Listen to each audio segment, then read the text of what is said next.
Welcome to the Old Guy Bourbon Channel. Why do we call it that? Well, because I'm an old guy and that's bourbon.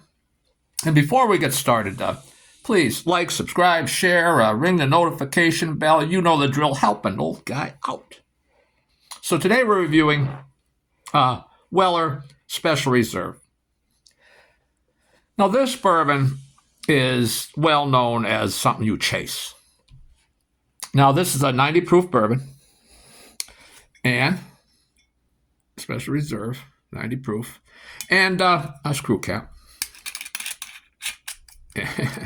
You know it's quality when there's a screw cap there.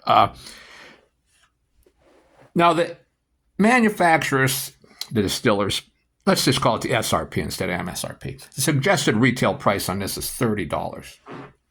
Now, I know you can get it at the distillery for $30. I don't know of anywhere else you can find it for $30. Even stores, liquor stores in Kentucky near the distillery are charging $70. If you can get it for 30, and don't be bullcrapping me, if you can get it for 30 or less than 70, $69.99 is what I paid, which seems to be the going price, $69.99. So if you can get it for 40 or 30 or even 50, I'll leave a comment, let me know the store's name, and give me a phone number, an address, and a state if you can, and I will hunt it down.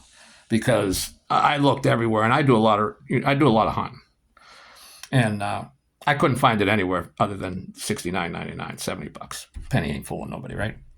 So I paid $70 for this, and I'm going to say this: going in, a 90 proof bourbon. It's a wheated. It's reported to be reputed to be not reported, reputed. The story goes it's the first wheated bourbon. So William LaRue Weller was the first guy to supposedly, I don't know how true it is, it's the story, to replace the secondary grain, the rye, in bourbon and use wheat, supposedly. So it's a good story, and it might even be true.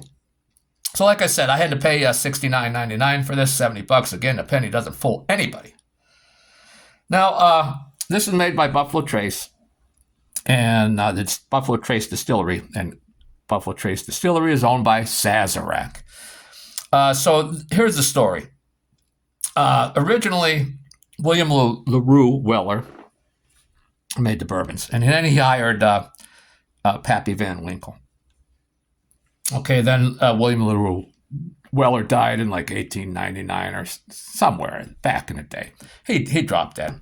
And his employee, Pappy Van Winkle, owned Stitzel Distillery. And then later, after, I don't know how long after the death of William LaRue, did the two merge and became a Stitzel Weller Distillery.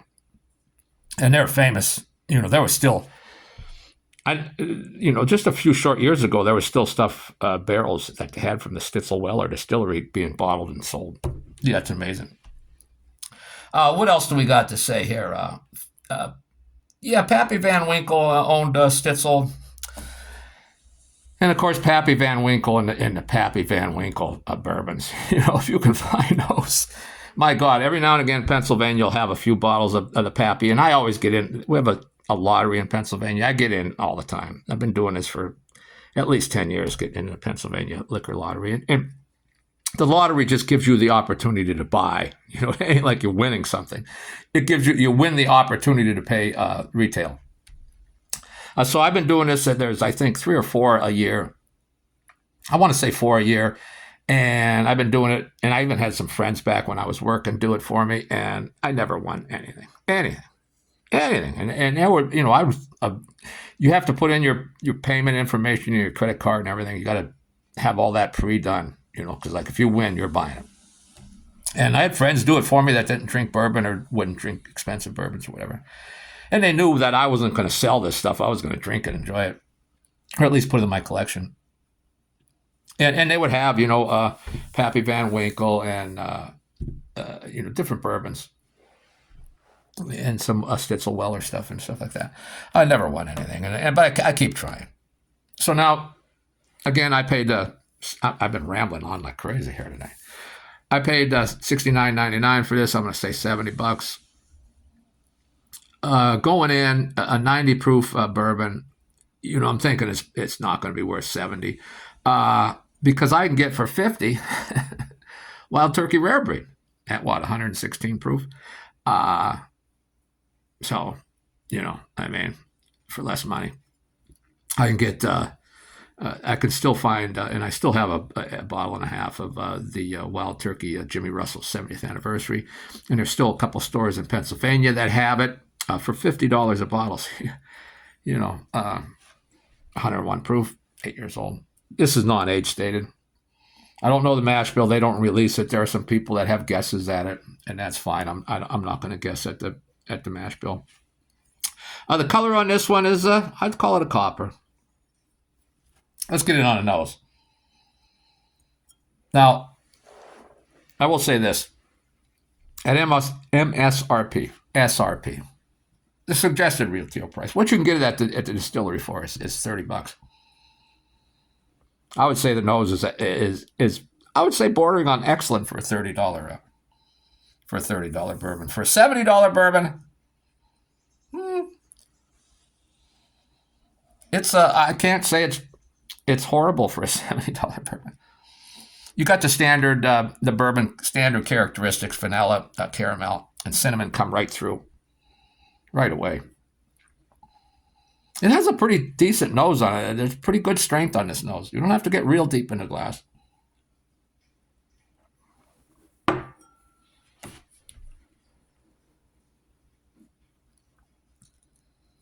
I took that first sip. Getting the first sip of the day, blah, blah, blah. There's a little bit of heat, not acclimated, blah, blah, blah. I've explained that in many of my reviews. So there's a little bit of ethanol there. Not overpowering. Of course, it's only 90 proof. Right away, like a sweet honey comes through. And again, caramel, vanilla, and cinnamon. You get the standard bourbon characteristics along with a fair amount of sweetness. So I think why this became so popular is that originally it was everywhere, or most everywhere. And it was $30. Or no, it wasn't even $30 back then. It was like $20. Back when it was readily available, it was like $20. And well, people would get it and they'd recommend it to friends, and they had people over their house and that weren't bourbon drinkers. I'd say, try this, because it has a nice nose, has that nice sweetness. It's not like, attacking you with anything. And so I think it became popular for that. And then, of course, it just got out of hand. Let me get in on that nose again. Again, you don't have to get real deep. I'm gonna go deep though. I'm risking it. I'm getting brave now. So again, that honey comes through, the caramel comes through, the vanilla comes through, cinnamon comes through, and some citrus. I don't want to say orange because it's just citrusy. That citrusy smell? It's just citrusy. I can't particularly pull out a particular citrus fruit, but it's citrusy. Let's take that second sip.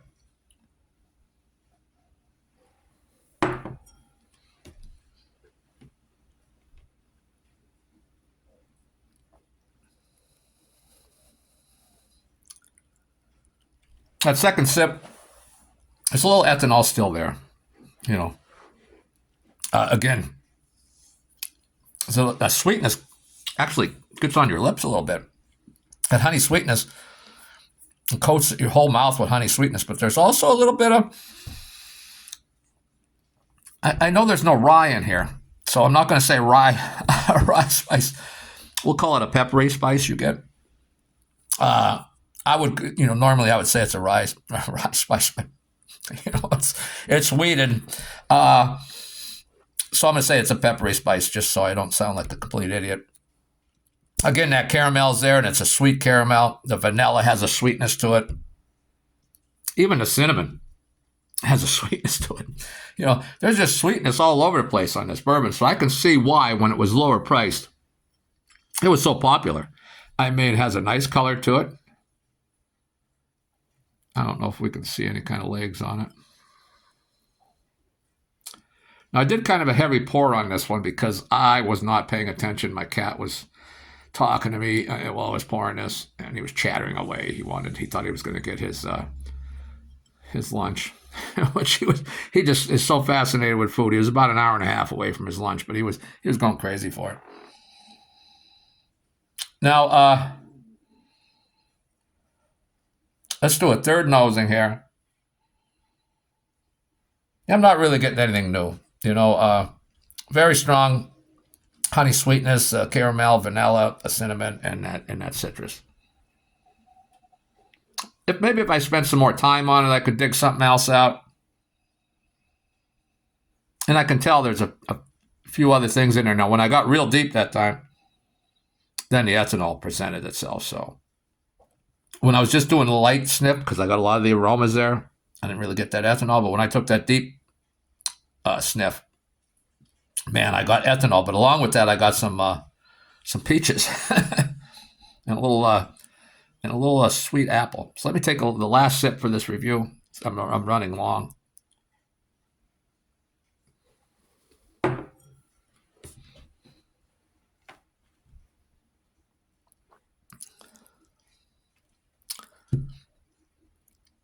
On that third sip, still detecting some ethanol there. And for a 90 proofer, again, I don't mind ethanol, but I don't think it should be so present in a 90 proofer. It's not distracting at all. But if I'm going to knock this thing, and I paid $70 for it, so I'm going to knock it a little bit. Even at 30, as much as I like the nose and the pellet is excellent, I'd say the ethanol for a 90 proofer is a little it shouldn't be as prevalent as it is. So again, that sweet honey coats the mouth, the caramel, the vanilla, the cinnamon, nice little apple taste there. On the finish, I'm getting some oak, but I'm not really picking up a lot of oak. So I don't know how. This is non-age stated. I'm gonna guess it's 4 years old. I mean, not getting a lot of oak. There is a little bit of oak. Again, on a finish, there's a lot of sweetness on the finish. Maybe a little bit of like a peppercorn, maybe. Slightly. Not a lot of spice there on the finish. You get the honey, the caramel. Again, some of that sweet apple. And a little peach, and an actual like peach, the fruit, not the fruit cups or any of that kind of, just like a peachy flavor. So again, if I could get this for 30, even with the ethanol note that seems a little high, but which isn't distracting, I would buy it. Yes, I would buy it again for $30. For $69.99, and again, I say that whose difference does that penny make? It's $70. No. This is not a $70 bourbon, and I don't know how. And this has been years now they're getting these kind of prices for this stuff, and people are hunting it down. And can everybody be doing, YouTube reviews? Like I bought it, because I can do a YouTube review, and that gives me something to talk about. And I just enjoy trying bourbons I haven't had. And I kind of knew going in, 90 proof, it's probably not worth it. I was pretty damn sure it wasn't worth $70, okay? But I paid it. But I'm thinking most people, the majority of bourbon drinkers, they're not, I don't know. I mean, you let me know what you think. Please leave a comment, because if you haven't tried this, it is not worth $70 at all. It's worth $30. It's worth $30. And at a stretch, maybe $40. At a stretch. Will I ever buy this again for $70? No, I will not. I had it now. I've tasted it. It's not, and again, it's not a bad bourbon. It's a tasty bourbon. It's a daily drinker bourbon. That's what it is. There's nothing special about it. It has a nice nose, has a nice pellet, has a nice finish. Not overly long. It's sweet, and it's not real oaky or any kind of bitiness there that, average bourbon drinker, or maybe somebody that likes, mixed drinks or on the rocks that isn't really into, like just sitting and getting into bourbons, or that likes low proof stuff. Yeah, it's a great bourbon for $30.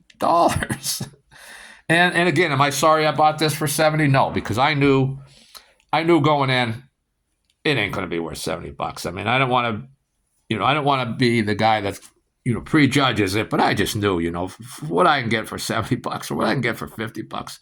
But I will buy things like this. Even but I want to see what all the fuss is about. And the fuss is about when you can get this back in the day for $20 or whatever it was.